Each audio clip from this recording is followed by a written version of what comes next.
guys, and welcome back to my channel. It's your girl Jada Sliim, and I know in every video we like to make something shake, so I'm gonna need y'all to like, comment, subscribe to my channel. We're on the road to 1K subscribers. Okay, basically in this video, you feel me, you read the title, y'all are about to be all in my business. I made a poll on my Instagram, on my main story, and on my spam page. If you're not following my spam, I'm not even gonna tell you how to add it because mind your business. The first question is, what are one of your goals for this year? So one of my goals for this year is to be real with myself, meaning that I want to maximize my full potential. I feel like in 2022 I was real heavy on the self-doubt. I was not locked in at all. You are your own worst enemy, and I am my own worst enemy. I can tell myself 1,000 times, you feel me, that I can't do this, I can't do this. And I know that's not a good mentality to have. I am very prone to psyching myself out. Just know that that was left in 2022. I'm very much, you know, trying to stay positive, keep a good mindset, and look at everything in a good connotation, you know, in a positive light, and all of that good stuff. Doubting yourself is never going to get you anywhere, you feel me? Maximize your potential, say you can, and then act on it. You got to turn it up a notch. So this year, we locking in for real. What are your thoughts on the whole soft girl lifestyle? I was actually going to talk about this in a mukbang. I feel like the soft girl lifestyle is very controversial. I feel like as women, you have to know how to put that aggressive side of you on, depending on the circumstance or the situation, and then sometimes there's a time to wind down and, you know, be submissive, I guess, for better choice of words. I feel like it really depends on the situation and the people that you're dealing with, whether or not you should be soft.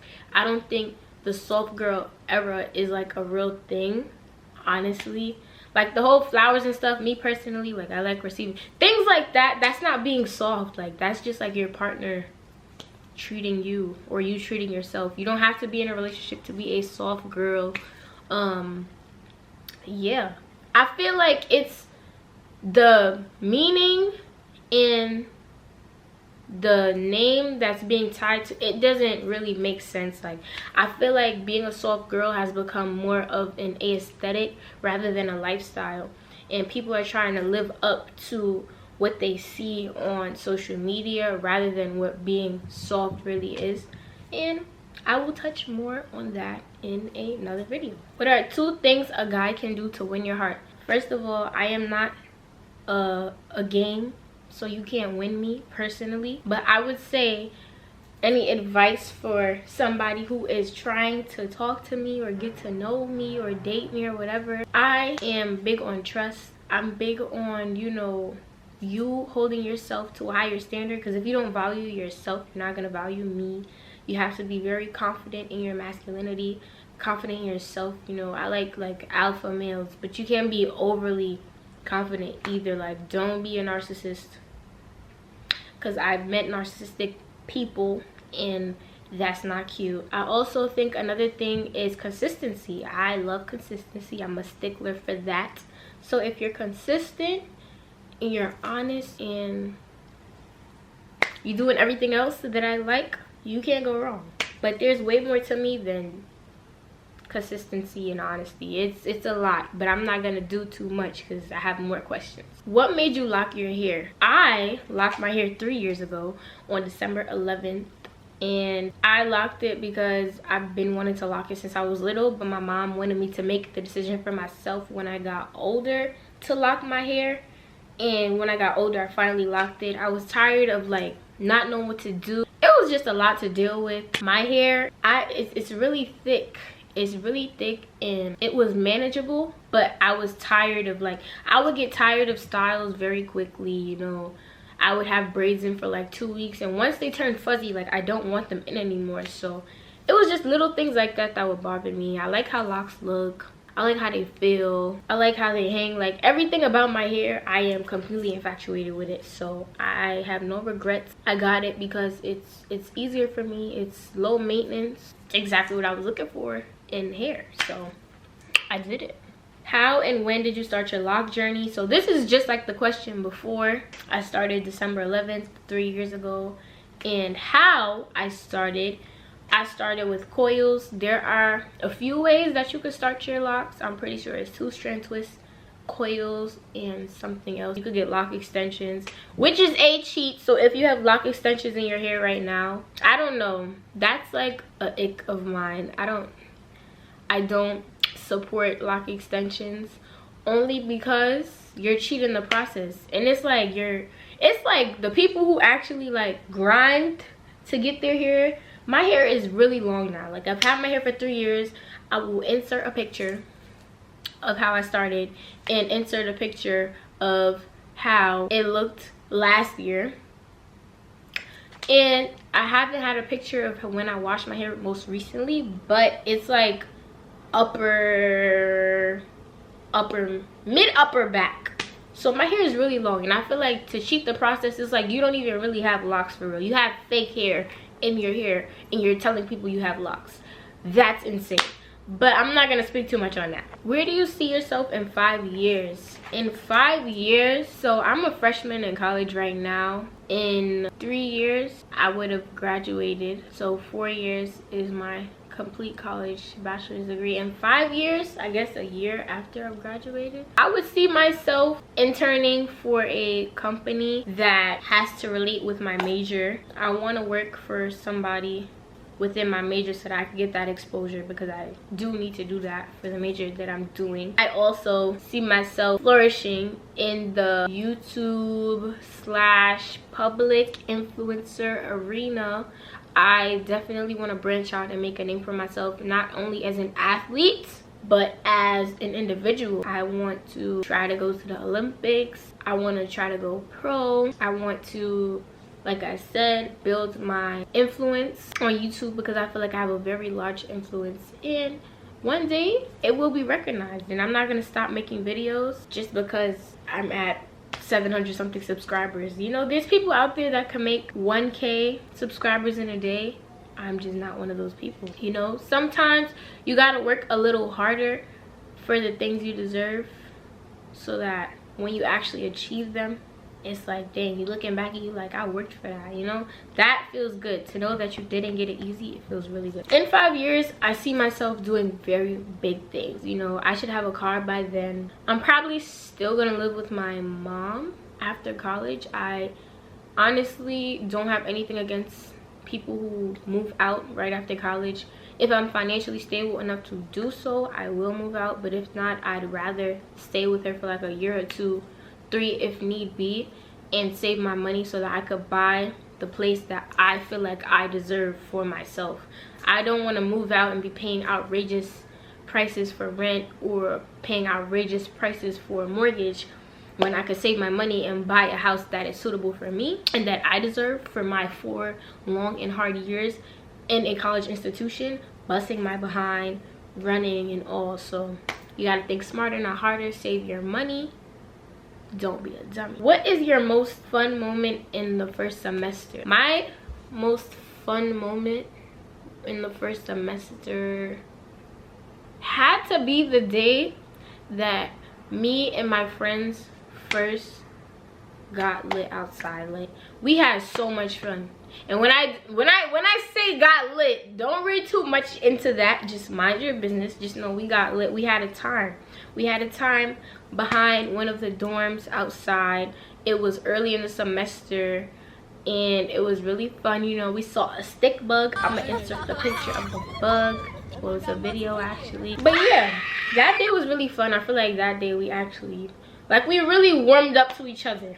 It was like we just met, but it felt like we knew each other for mad long. That's what it was. It was that type of vibe. What was the hardest thing to adjust to during the first semester? Personally, the hardest thing to adjust to for me was the food. The food. I feel like me having to, there's a dining hall but that food gets a little old sometimes. You know, you're on campus eating the same thing every day. Groceries, you're going to spend a shit ton of money on food in college, whether it's Uber Eats, DoorDash, Grubhub, food on campus.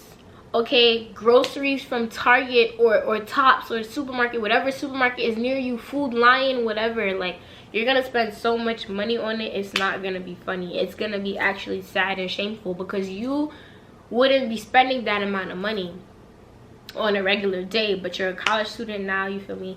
And now you're spending unnecessary amounts of money on food. Like, why is eating so expensive in college? I never will understand that, you know. And then the food goes like this. Like, I'd buy frozen fruit, stack my fridge with like frozen food, frozen food.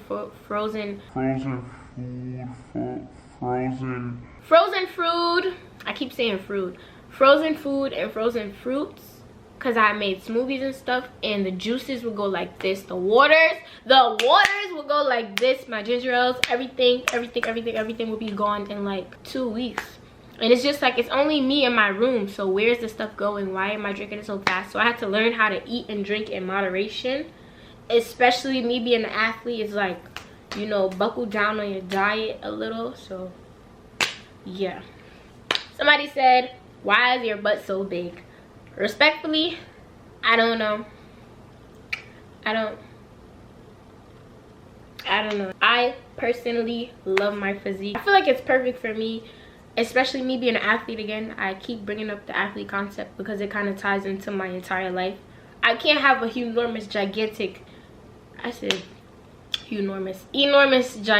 colossal, voluptuous, big giant booty if I'm gonna be running on the track, because I can't run with something extra read all about it back there. But what I got right now, that's big enough for me to pew. Okay, road runner babes. But I don't know, maybe it's in my genetics, because my mom, not gonna say too much, but if you know me, you know.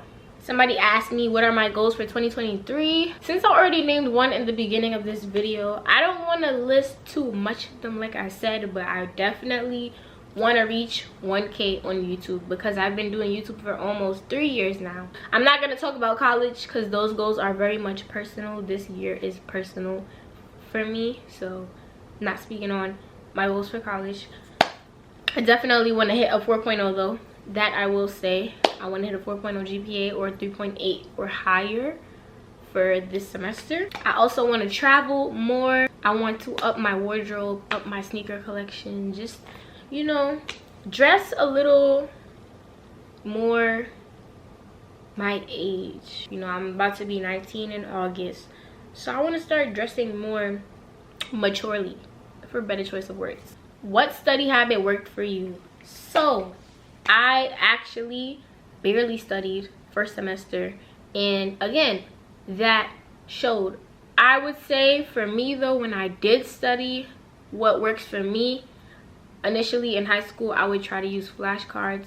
That does not work for me, because I write the flashcards out, then I put them down, and I never pick them up again. I don't look at them for like weeks or months on top of time. Next thing you know, the final came and gone, and I failed. You know why? Because I didn't look at those very flashcards that I made, and I knew I wasn't gonna look at them when writing them, because I'm like, what is this? You know, what I do personally, I like to make study sheets. And when I say study sheets, I mean study sheets. Okay, when your professors give you syllabi, I'm pretty sure that's the proper way to say syllabus, plural. So when your professors give you your syllabi from each course, you know, make sure you skim through it, put your stuff in a planner, be organized. I do own a planner, and I will be making good use of it again this semester. But as far as the study sheets, guys, the things you know already, don't put them on the study sheet. Write what you don't know, what you can't remember, and what you can't retain on the study sheets, and you drill it into your head just like a song. Keep reading it, keep reviewing it, keep reading it, keep reviewing it. Even ask a friend, and if your friend doesn't want to help you with your studying, that's not your friend.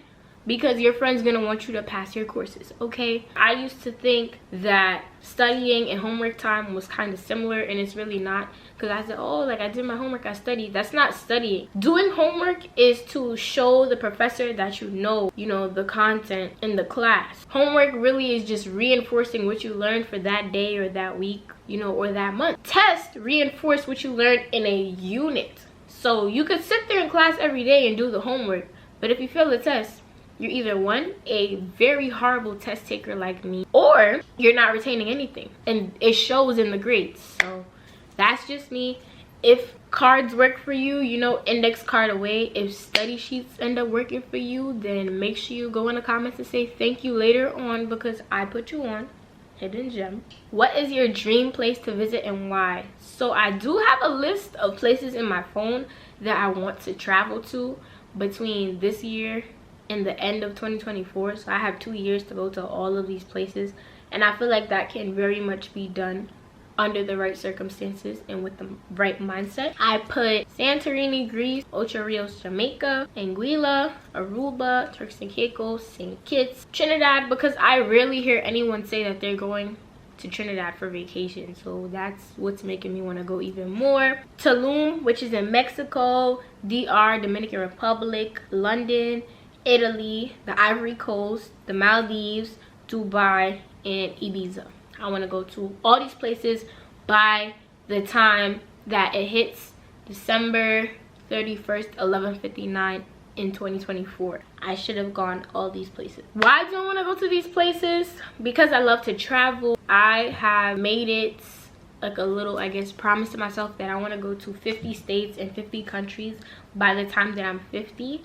So I think that's very much attainable. I don't know if you guys think that's attainable, but I think I've already been quite a few places already from a youngin', so I'm already halfway there, guys. The water is pretty in most of these places. I love seeing clear blue water. I like going places that it's warm, sunny, tropical.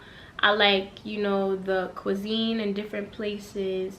Especially, I've been to Jamaica already. Everywhere else I have not been, but I haven't been, well, I'm Jamaican, so obviously I would be in Jamaica most frequently, but I've never been to Ocho Rios, and I definitely want to go white river rafting there. And I also want to go to the Moon Palace, stay there at that hotel. It is magnificent, very beautiful. But what I like to do is definitely get in tune with the culture at these places. I find that on cruises and stuff, because I've been on about 2 or 3 cruises in my lifetime, and they take you to the tourist sections. So it's really up to you once you get off that boat to find, the places that you want to go to. Experience the nightlife experience, like you have to find that stuff yourself. So it's good to do your research before you go on vacation and stuff. For example, when I went to San Juan, when I was in middle school, I went to Puerto Rico, and we went to Old San Juan. I tried mofongo. Like, I had the food, even though I stayed at a hotel that was in like a tourist area. So I made sure that I still got that Puerto Rican experience and got to try their foods. And I was just sitting here eating food out the hotel. Because one thing we're not gonna do, okay, is travel to somewhere like the Maldives or Bora Bora or Turks and Caicos, and we're gonna be eating straight eggs and waffles and hamburgers and all of this the whole vacation. That's not what I travel to other places for. I want to explore. Call me Tarzan the monkey man swinging off a rubber band, okay? I want to know what's in this rainforest, who used to live here in 1900 BCE. Like, let me know what's the vibes. What's your idea on finding love in college? I personally think, emphasis on the word personally, I think that it is very much possible depending on the people and how bad they want the relationship. Finding love in college is realistic, okay? And a lot of people are going to put different ideals and perspectives and their own inputs on this. So if you're someone who is a firm believer that there's a person for everyone like me, don't let anybody get in your ear and tell you, oh, you're never gonna find love in college, blah blah blah blah blah. Now, I do say, what I do agree with is that you shouldn't go to college looking for a relationship, but be open to the fact and the idea that you can actually find someone once you're in college and you're settled in or whatever that can, you know, be your twin flame, your soulmate, or whatever the case may be. You can find somebody in college and you guys can last, because it happens all the time. So nobody can say that it's impossible. It might feel impossible to them due to their shitty circumstances, but you can do it. I think it's very much attainable. It's all about maturity, guys. A lot of men and women go to college and they've probably had strict parents all their lives, so they go to school and start cutting up because they never had a lick of freedom before, or they take it as a free pass to go drilling the whole campus, you know, just straight clapping it up every day of the week. And that is literally their business, you know. Just find somebody who is not a hoe, settle down, and call it a day. The next question is, are you talking to anyone? No, I am not talking to anyone right now. I am locked in with myself. This year is strictly about me. Literally, it's about me. I keep telling y'all this year is personal, and I truly mean that in every way possible. Like, I have so much things in the works for myself this year alone. It's crazy. Do you regret going to college? No, I don't regret going to college, but I definitely wish that I didn't pick Buffalo State, and I will talk about that in my college video. But I don't regret going to college. The profession that I want to do, I definitely have to go to college and get my degree for that profession. I also feel like in this day and age, society has made it to where without a degree, you're going to be, you know, limited from doing a lot of things. You know, not having a degree will hinder you from attaining certain things that you could more than likely attain if you did have the degree. Even something as small as an associate's is good to have, but I'd say go for your bachelor's, and if you want a master's or doctorate, then go for that as well. I feel like it's really good to have a degree. It can boost your pay sometimes. You will get picked over someone else in a job, maybe. You just never know. It's really good to have a degree in this day and age. My top 5 rappers of all time. I like Drake, Trippie Redd, Tory Lanez, and this is not okay. I don't want anybody to come in the comments saying anything crazy. These are just my top 5 at the moment, I guess.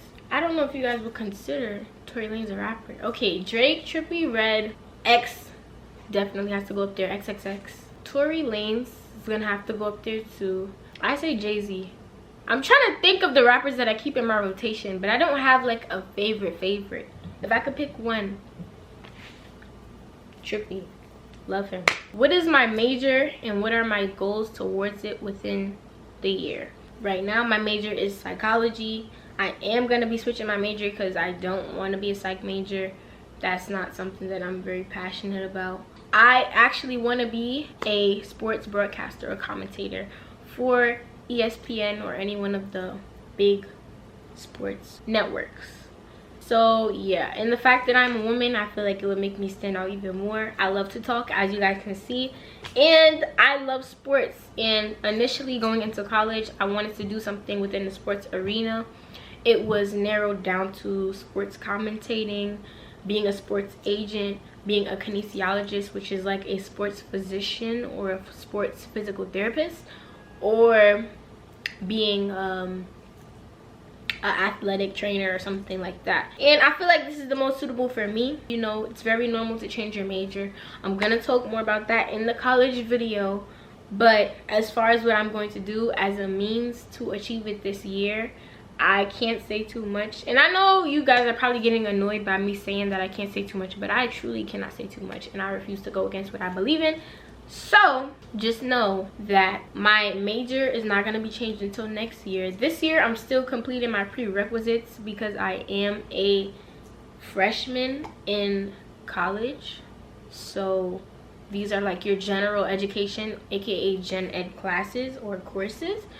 These are not really directed towards my major, the classes that I'm taking now. So when I decide to make the switch, I won't really be affected because these are the standardized classes that you have to take as a freshman across the board. But the steps I'll be taking, you know, I've done my research on that profession.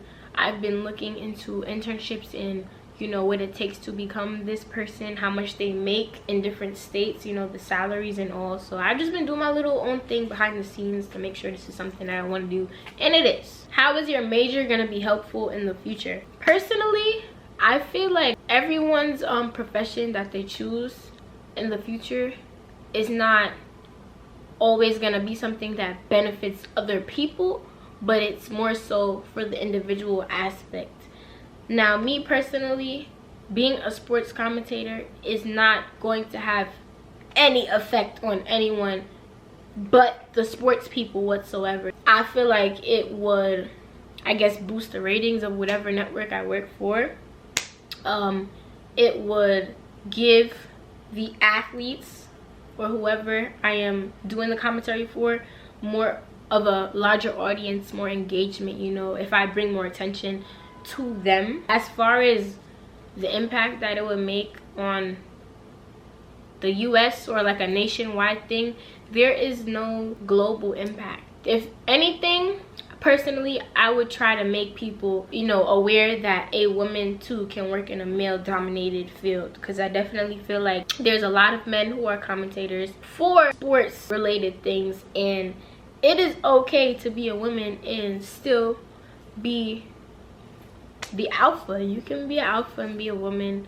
It's really dope. And if you're out there and you're also interested in a field similar to mine, feel free to reach out. Women are definitely overlooked, and it's harder for us to pave a way in this specific arena. What's the weirdest compliment you got from a guy?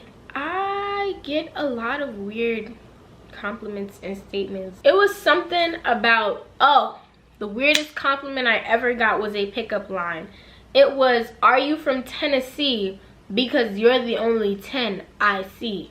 That, it made me chuckle a little bit, but after I was like, wow, because I never heard that. People are getting really creative, so I'll give y'all that one. How did your last relationship end, and how would you rate college? I haven't been in a relationship since 2020. My last relationship ended because I got cheated on, and that's all there is to know, pretty much. And I haven't been in a relationship since. How would I rate my college experience? I would give it a solid 8, maybe 7 out of 10, only because a lot has happened in my first semester, both socially and academically. I'm going to save that for the college video, so make sure y'all tune into that. It was not terrible, but it was not the best. But just know I had a blast, okay? I had a time. Me and my friends had a time. When was your worst heartbreak? That had to be the same time that my last relationship was. Nothing else to see here. Plans for track after college. This is a shocker. Honestly, like I said, I want to try to go pro. If I don't go pro after college, I guess that would be the end of my track career, because once you don't go pro, I'm pretty sure you can't run unattached as an adult. I don't know if that's a thing. I would have to look further into it. And unattached means when you're not with a team at all, you're just running by yourself and you're getting trained by your own coach or whatever. You're not tied to any club or team. So yeah, but I would love to run and represent USA in the Paris Olympics in 2024. God's willing, I'm just gonna have to grind and put in that work to make it to that level. What advice would you give for incoming college freshmen? I don't want you guys to think I'm ignoring any of your questions, okay?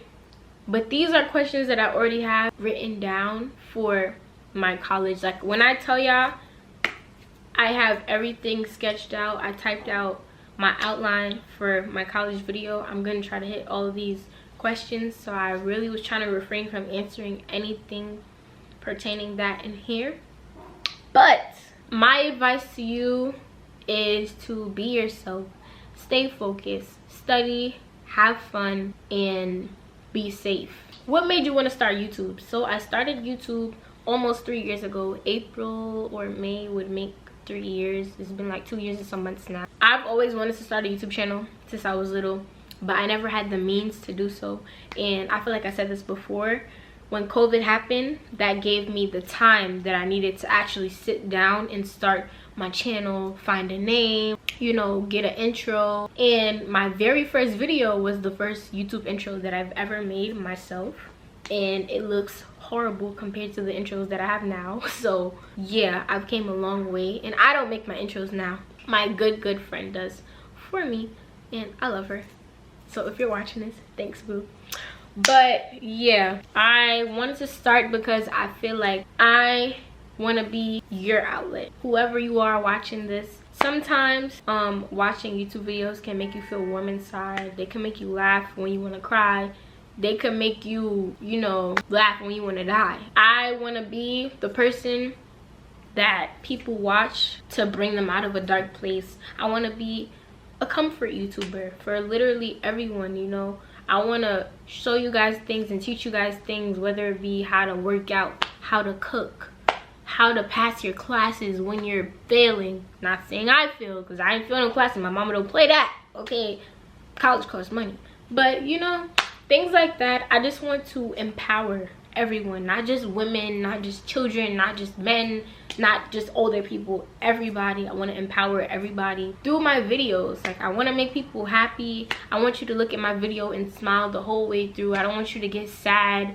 I don't want you to feel depressed. Like, that is not what my channel is for. It is literally for the happiness of you guys. I make videos for my enjoyment, and I want my enjoyment to make you guys feel happy inside, you know. Any freaky sneaky links at Buff State.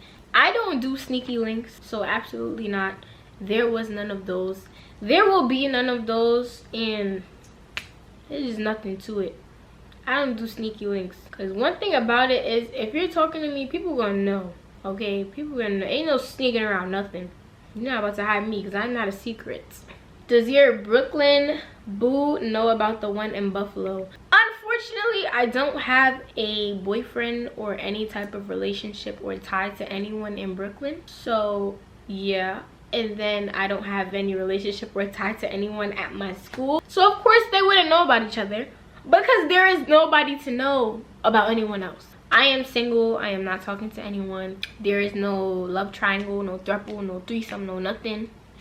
None of that. How long would you consider a talking stage to be?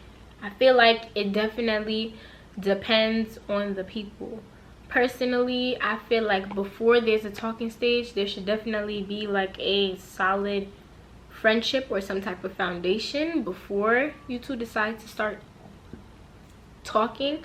Because I feel like talking, when you're talking to someone, you are prepping them for the relationship. You're gonna see how they're gonna act when y'all actually get together. You're gonna see if they disrespect you when they're mad, if they cheat on you when y'all get into arguments. Like, you're gonna see the real them before you get to fully experience them. And if this is just a sneak peek, if it's just a preview, if it's just a trailer, you're gonna be able to press the off button and decide whether or not you want to deal with this person on a further and deeper level, or if you just want to brush them off, put them back where they were, keep them in the closet. Simple. I think a talking stage should be determined by both parties. I would say 3 months minimum, 6 months maximum, personally. Have you ever ended up in a situation where you were portrayed as the untrustworthy one? Yes. I was talking to somebody before I came to college, and during the transition, you know, he would keep making me feel like he couldn't trust me because I was at school. And that's completely understandable. But listen, if I don't give you a reason not to trust me, then don't hit me with the BS, with the, oh, college this, college that. Just say you don't want to talk, okay? Because I have no problem going about my business. I'd rather somebody be upfront and honest with me than waste my time. Don't make it seem like you can't trust me when you cannot trust yourself, babes. Your mindset and goals for 2022. So I've already talked enough about my goals. It's giving me a headache. I have so many goals, but my mindset is given tunnel vision, stay focused. I'm locking in with myself, not doubting my potential, you know, maximizing it, because I know that I can succeed, and I will succeed, and I will surpass everyone's expectations of me, and I will most definitely shit on everybody that ever doubted me. What is goals? Okay, what is goals for 2023 and something you want to overcome? I want to overcome being scared of myself. I am literally like, when it comes to making decision making, I get very like shaped up, only because sometimes making big decisions are very hard, especially decisions that can impact you heavily in the future, and you can't predict the future, so you don't know how something's going to impact you until you act on it, and then it happens. Me being scared of myself and my own potential and making tough decisions. I sometimes tend to psych myself out of doing a lot of things, from YouTube to like, it's just all across the board, and I have to get out of my head. Once I get out of my own head and I reach that level of like mental toughness that I know that I can achieve, I'm gonna be unstoppable. And I already feel like I'm slowly creeping into that little section in my brain that is telling me, girl, don't do it. And I'm just knocking it out my head, and now everything is just a green means go. How's your relationships in college? Any advice? I don't know if you're talking about relationships as far as romantic relationships, because that, I don't have one. I'd rather not deal with anybody, because no.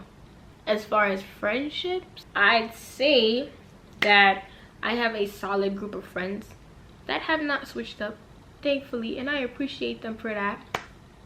Going into college, I was hesitant on making friends because I came to college by myself. I didn't come with anyone that I knew, even my roommate, which she ended up leaving, but I didn't know her as well, so I wasn't hell-bent on, oh, I gotta find a friend, I didn't. If they came, they came. If they didn't, they didn't. I really didn't care. And the fact that I was able to meet some outstanding people, you know, some of the roughest, toughest, buffest, and baddest that there is to be friends with at that school, I'm grateful for them. My advice as far as friendships and relationships, if we're talking about the romantic aspect, is to pick your friends and pick your men wisely, okay? It's hard to decipher the real from the fake. Some people, they're living a lie. Their lives are just this big facade, and they think that they are in control. You have the power. It is your life. Whatever you want to do, do it. And if you feel like somebody is playing you romantically, leave them alone the first time. That is one thing that you must forever do, is trust your gut, because your gut will never ever steer you wrong, okay? Ever. Every time I've ever had a gut feeling and I didn't listen to it, I suffered in the end. I kid you not. And that is with friends, and that is with boys. So whenever you feel something in here, right here on the two sides of your stomach, that's it. Just pack it up. Okay guys, so that is the end of my little updated Q&A/life update. These are all the questions that you guys gave me. Most of the questions were similar, so I just answered them together. If I didn't get your question, just comment down below, and it will be in the part 2. Thank you guys so much for watching, and I hope you tune into the next video. Make sure you follow me at Jada Sliim on all socials, and I need to come up with something to say at the end of my videos, in the beginning of my videos, but I don't know what to say. SLIMM on your head top.